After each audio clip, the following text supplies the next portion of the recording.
Good morning students. हम polar वाली exercise के क्वेश्चंस कर रहे थे।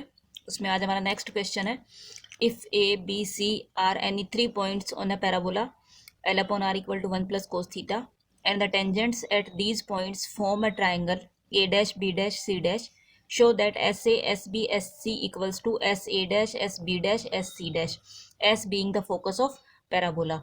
ये कह रहा है कि एक पैराबोला दे रखा है, पैराबोला पे अपने पास में 3 पॉइंट है ए बी और सी। इन तीनों पॉइंट पे जब अपन टेंजेंट लाइन खींचते हैं तो वो टेंजेंट लाइन आपस में जब कट करती है तो ए डैश बी डैश और सी डैश पॉइंट्स पे कट कर रही है, और ये A dash B dash C dash एक ट्राइंगल फॉर्म हो रहा है। तो हमें प्रूव करना है कि S A S B S C जो है वो S A dash S B dash और एस सी डैश, यानी कि फोकस से इन पॉइंट्स की डिस्टेंस के मल्टीप्लीकेशन के दोनों तरफ बराबर आएगा। ये अपने को प्रूव करना है। क्वेश्चन समझ में आ गया? तो हम मान लेते हैं कि ए का वेक्टर एंगल अल्फा है, बी का वेक्टर एंगल बीटा है और सी का वेक्टर एंगल गामा है। ठीक है। अब L upon R equal to 1 + cos theta दे रखा है। तो हम पहले पढ़ चुके हैं कि जब दो पॉइंट का इंटरसेक्शन, दो टेंजेंट का इंटरसेक्शन करते हैं अपन, तो दो टेंजेंट का पॉइंट ऑफ इंटरसेक्शन के जब हमने कोऑर्डिनेट फाइंड करे थे, तो मैं आपको बताती हूँ कि आपने निकाला था, सॉरी, हाँ, अपना ये आया था दो टेंजेंट का point of intersection R equals to L upon E cos beta plus alpha by 2 plus cos beta minus alpha by 2। तो ई तो 1 है, तो अपने पास में दो पॉइंट का इंटरसेक्शन जो आया, तो दो टेंजेंट का इंटरसेक्शन जो आया उसको हम अगर एस ए डैश से डिनोट करते हैं, जैसे ए और बी का ही मान लेते हैं कि ए डैश आ रहा है, तो ए और बी का पॉइंट ऑफ इंटरसेक्शन की जो फोकस से डिस्टेंस है इसे कि अगर अपन इसको एस ए डैश से डिनोट करते हैं तो ये क्या आ गया, एल अपॉन ई, ई की वैल्यू 1 है, कोस में दोनों एंगल का सम, तो एल्फा और बीटा है इनके वेक्टर एंगल, तो cos alpha plus beta by 2 plus cos beta minus alpha by 2। यहाँ तक क्लियर है सबको? अब इसमें cos C plus cos D का फॉर्मूला लगा दिया, तो 2 cos beta by 2 cos alpha by 2 बन गया। तो इसको लिख सकते हैं L by 2 sec alpha by 2 sec beta by 2।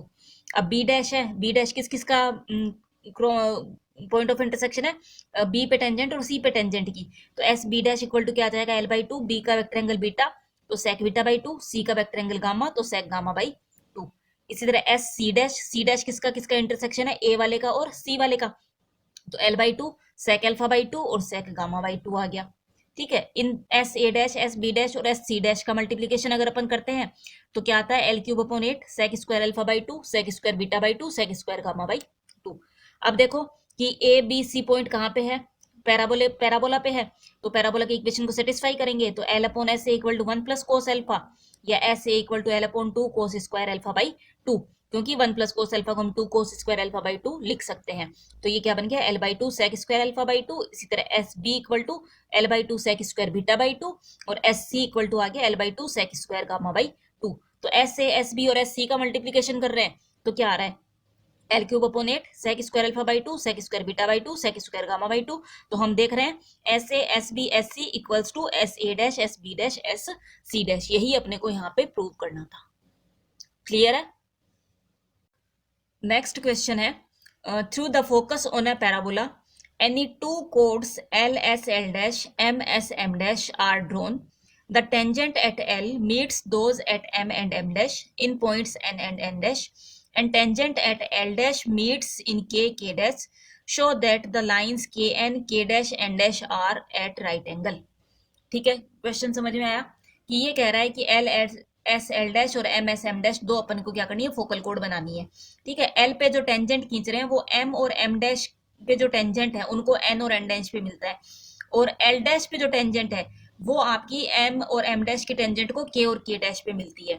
तो अपने को दिखाना है कि जो लाइंस के एन और के डैश एन डैश है वो राइट एंगल है। देखो इस क्वेश्चन के अंदर खाली क्वेश्चन की लैंग्वेज ने आपको घुमाया, क्वेश्चन में करना कुछ भी नहीं है, बस डायग्राम बनाना है। ठीक है। अब देखो क्वेश्चन का डायग्राम देखते हैं। देखिए ये एक कोनिक है आपका। ठीक है। कोनिक पे एक तो ये एस फोकस बन गई, एक पॉइंट एल ले लिया, एक एल डैश ले लिया, तो एल एस एल डैश एक फोकल कोड बना दी, एम एस एम डैश एक फोकल कोड बना दी। ठीक है। एल का वेक्टर एंगल अल्फा, तो एल डैश का वेक्टर एंगल क्या हो जाएगा, पाई प्लस अल्फा हो जाएगा, कोई दिक्कत नहीं है। एम का वेक्टर एंगल अगर बीटा, तो एम डैश का vector angle pi plus beta हो जाएगा, फोकल कोड है तो पाई ऐड हो जाएगा। ठीक है। अब इसने क्या कहा था कि द टेंजेंट एट एल, एक एक वर्ड को देखना है, टेंजेंट एट एल, तो एल पे टेंजेंट खींच दी।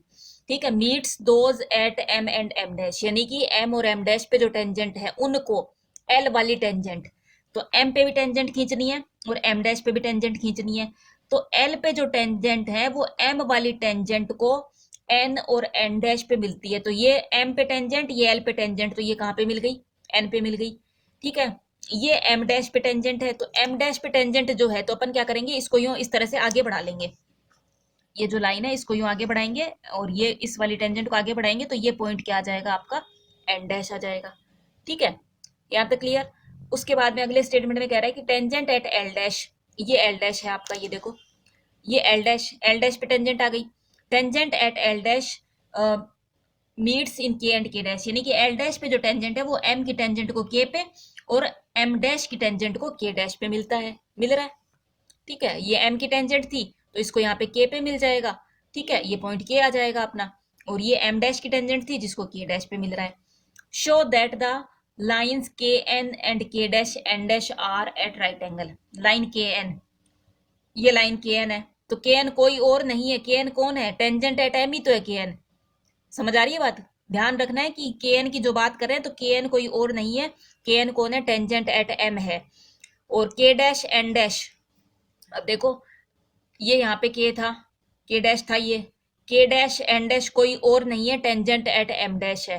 तो अपने को सिर्फ यही शो करना है कि टेंजेंट एट एम और टेंजेंट एट एम डैश जो है ना वो आपकी क्या है, राइट एंगल पे है, ये शो करना है, और कुछ भी शो नहीं करना है। इन दोनों के बीच का एंगल कितना दिखाना है अपने को, राइट एंगल दिखाना है। तो चलो अब अपन करते हैं इसको मैथमेटिकली। क्वेश्चन समझ में आ गया, चलिए। Equation of tangent at M क्या बनेगी, L upon R equal to E cos theta plus cos theta minus beta. क्यों, क्योंकि एम का वेक्टर एंगल बीटा था। फिर equation of tangent at M dash, L upon R equals to E cos theta plus cos theta minus pi minus beta, क्योंकि M dash का vector angle pi plus beta है। ठीक है, अब कुछ नहीं करना है, इनको अपन कार्टेशियन कोऑर्डिनेट में कन्वर्ट करके इनकी स्लोप निकालेंगे और स्लोप का मल्टीप्लीकेशन -1 दिखा देंगे। इसका स्लोप निकालने के लिए L equals to R cos theta plus R cos theta cos beta plus R sine theta sine beta.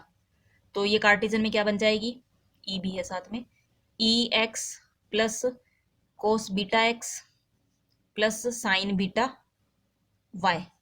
ठीक है, और इसको अगर कार्टेशियन में कन्वर्ट करेंगे तो पहले तो इसको लिख देते हैं ई कोस थीटा, और ये बन जाएगा प्लस का cos pi plus beta minus theta. तो E cos theta plus cos pi plus है तो माइनस हो जाएगा, minus cos beta minus theta.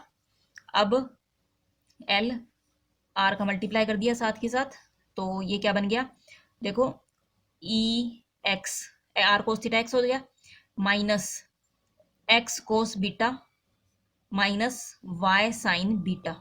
ऊपर वाले की तरह ही चेंज कर लेना है अपने को, एक्स आर कोस थीटा बराबर एक्स और R sine theta equal to Y लिख देना है। अब अपन क्या करते हैं, स्लोप निकालते हैं इन दोनों की। तो देखो इसकी स्लोप कितनी आएगी, slope of tangent at M कितनी आ जाएगी, coefficient of X E plus cos beta upon sine beta और माइनस का, इसकी स्लोप कितनी आ जाएगी, चलो यहीं लिख देते हैं, इसकी स्लोप लिखते हैं। ठीक है, स्लोप m1, ठीक है, कितनी आ रही है स्लोप m1, अगर लिखेंगे तो m1 इक्वल्स टू आ जाएगा minus E plus cos beta upon sine beta. इसकी स्लोप कितनी आ रही है, m2 equals to E minus cos beta upon sine beta minus का, और इसके साथ में माइनस, तो माइनस और माइनस प्लस, तो इसका तो आया minus E plus cos beta upon sine beta और इसका आया E minus cos beta upon sine beta. ठीक है, और सॉरी ई को 1 ले लेंगे क्योंकि इसने शायद पैराबोला कहा है, पैराबोला कहा है, यहाँ पे फोकस करना है, पैराबोला कहा है, तो ई यहाँ पे 1 ले लेंगे, शुरू से ही 1 ले लो ई को। ठीक है, चाहे बाद में 1 कर दो, एक ही बात है, उससे कोई खास फर्क नहीं पड़ेगा। ई अपन 1 लेके चलेंगे, ई 1 आ जाएगा तो कोई इश्यू ही नहीं है, ई 1 आ गया। ठीक है, अब इन दोनों का स्लोप m1 और m2 यही कर देती हूँ, m1 इंटू m2 करते हैं तो क्या आता है, -1 plus cos beta upon sine beta into 1 minus cos beta upon sine beta. ठीक है, तो ये क्या आ गया, -1 minus cos square beta upon sine square beta. Cos 1 minus cos square क्या हो गया, sine square beta upon sine square beta, तो कितना आ गया -1। m1 m2 का मल्टीप्लीकेशन -1 आ गया, स्लोप्स का मल्टीप्लीकेशन -1 आ गया, इसका मतलब दोनों जो लाइंस हैं वो आपकी क्या है, परपेंडिकुलर है। तो यही तो प्रूव करना था ना कि के एन, और के एन कोई और नहीं था, के एन कौन थी, टेंजेंट एट एम ही थी, और के एम डैश क्या था, कोई और नहीं था, टेंजेंट एट एम डैश था। ये रहा टेंजेंट एट एम डैश था, K N dash, K dash N dash. ठीक है, तो हम कह सकते हैं कि K N and K dash N dash are at right angles और are perpendicular. Is that clear? Next question है, if the tangent at any point of an ellipse makes an angle alpha with its major axis and an angle beta with focal radius to the point of contact, show that E cos alpha equal to cos beta। ये कह रहा है, ये एक ellipse बना लो, ये एक ellipse बना लिया, ठीक है, इसकी कोई पॉइंट P पे अपन ने एक टेंजेंट खींच दी, ठीक है, और ये आपका रेडियस हो गई, रेडियस वेक्टर ये कह रहा है ना कि ellipse makes an angle alpha with its major axis and an angle beta with focal radius. Focal radius ये हो गई, focal radius, this is focal radius. ठीक है, तो ये जो एंगल बन रहा है इनके बीच में, टेंजेंट और फोकल रेडियस के बीच में, ये बीटा दे रखा है, ये फोकस एस है, ये पॉइंट पी है, और ये एंगल अपने को कितना दे रखा है, अल्फा दे रखा है। यहाँ तक क्लियर है सबको? तो देखिए ये एंगल बीटा बन रहा है, फोकल रेडियस जो आ रही है उसकी टेंजेंट के साथ में एंगल बीटा 90 डिग्री नहीं है, और ये एंगल आपका क्या बन रहा है, अल्फा बन रहा है। तो ये जो एंगल है ये कितना बनेगा, pi minus alpha minus beta, यानी कि पी का वेक्टर एंगल क्या हो गया, pi minus alpha minus beta. ठीक है, अब हम लिखते हैं equation of tangent at P. Equation of tangent at P वो कितनी आएगी, देखो L upon R equal to E cos theta plus cos theta minus pi plus alpha plus beta. Theta minus alpha होता है तो अल्फा पी का vector angle ये बन रहा है, equal to E cos theta plus cos pi minus कर सकते हैं अपन, cos pi minus theta minus alpha minus beta, तो cos pi minus minus cos हो जाएगा, cos theta plus alpha plus beta. ठीक है, यहाँ तक कोई दिक्कत नहीं है, क्लियर? अब अपन इसको स्लोप निकालेंगे, इसकी टेंजेंट की स्लोप निकालेंगे ना, क्योंकि वही तो अपने को ये कह रहा है ना कि टेंजेंट इनिशियल लाइन के साथ में या जो एक्सिस है उसके साथ में अल्फा एंगल बना रहे हैं, कि टेंजेंट की स्लोप चाहिए अपने को। L upon L equal to E R cos theta minus R cos theta cos alpha plus beta minus R sine theta sine alpha plus beta. ठीक है, स्लोप ऑफ टेंजेंट, इसको चलो एक्स वाई में लिख देते हैं साथ में, E X minus cos alpha plus beta X minus sine alpha plus beta Y. Clear है? ओके, यहाँ तक आ गया सबको? चलिए, तो स्लोप कितनी आ रही है देख लो, minus E minus cos alpha plus beta upon sine alpha plus beta, और ये आ गया वापस माइनस।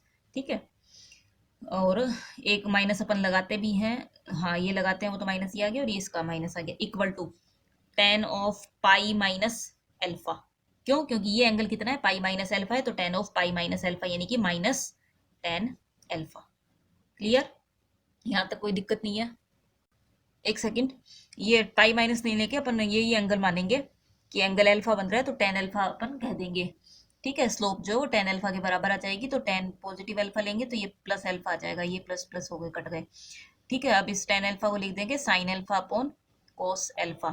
ठीक है, अब क्या बनेगा, E cos alpha minus cos alpha cos alpha plus beta equals to sine alpha plus beta, या फिर E cos alpha equal to cos alpha plus beta plus sine alpha plus beta.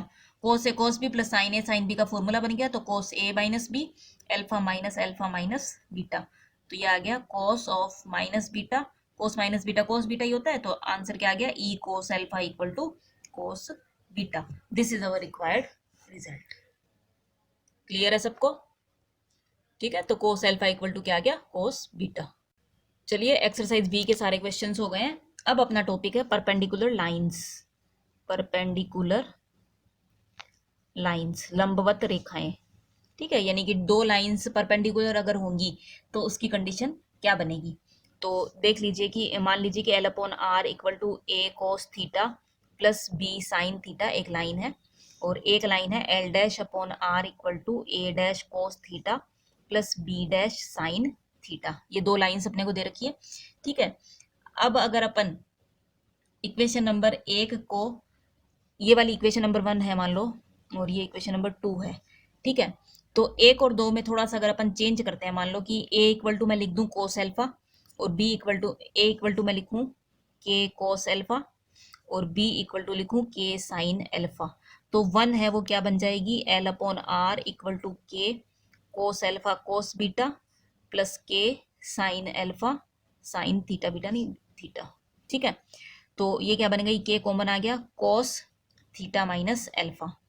इसी तरह से सेकंड वाली है, उसको हम क्या लिख सकते हैं, L dash upon R equal to K dash cos theta minus beta. अगर ए डैश को K dash cos L beta और बी डैश को के डैश साइन बीटा लिख दें तो, ठीक है। अब ये इक्वेशन नंबर 3 बन गई और ये इक्वेशन नंबर 4 बन गई, ठीक है। 3 और 4 आपस में परपेंडिकुलर होंगी, कब होंगी, कि जो इन दोनों के वेक्टर एंगल का डिफरेंस आ रहा है, इन दोनों के बीच के एंगल का डिफरेंस आ रहा है, वो एल्फा माइनस बीटा जो है वो कितना आए, पाई बाई 2 आए। यही बात हो गई, ठीक है। यानी कि alpha minus beta pi by 2 आए, या बीटा इक्वल टू क्या आ जाए, एल्फा माइनस पाई बाई 2, ठीक है। तो अब बीटा की जो वैल्यू है वो अपन क्या करेंगे, इसके अंदर पुट करवा देंगे इक्वेशन नंबर 4 के अंदर। तो इक्वेशन नंबर 4 के अंदर बीटा की वैल्यू पुट करवाएंगे तो देखो क्या बनेगा, L dash upon R equal to K dash cos theta minus alpha plus pi by 2, ठीक है। तो इसको अगर एक्सपेंड करते हैं तो L dash upon K dash इस तरह लिख देते हैं, L dash upon K dash R equals to cos theta plus pi by 2 cos alpha plus sine theta plus pi by 2 sine alpha, ठीक है। तो ये बन गया आपका minus sine theta, 1 second, cos theta plus pi by 2, cos theta plus pi by 2 minus sine theta और cos alpha, और इसको एज इट इज ही लिख देते हैं, 1 मिनट चेंज नहीं करते हैं, 1 सेकेंड, एक काम करते हैं अपन, ये लिखते हैं एल डैश के, क्या किया, के का दोनों तरफ मल्टीप्लाई कर देते हैं, तो ये के कोस एल्फा बन जाएगा, ये K sine alpha sine theta plus pi by 2। K cos alpha कौन था, ए था, तो A cos theta plus pi by 2 plus B sine theta plus pi by 2, ठीक है। तो अगर L dash K upon K dash को मैं कैपिटल एल नाम दे दूं तो इक्वेशन क्या बन जाएगी, capital L upon R equal to A cos theta plus pi by 2 plus B sine theta plus pi by 2। ये आ गई परपेंडिकुलर लाइन की इक्वेशन, इक्वेशन नंबर लाइन 1 के परपेंडिकुलर। तो चेंज क्या करना है अपने को, परपेंडिकुलर लाइन की इक्वेशन लिखने के लिए थीटा की जगह थीटा प्लस पाई बाई 2 कर देना है, और लेंथ ऑफ लेटेस्ट रेक्टम है वो कोई नई ले लेनी है, दूसरी ले लेनी है, क्लियर है। तो this is the required equation of perpendicular line to line 1, clear है।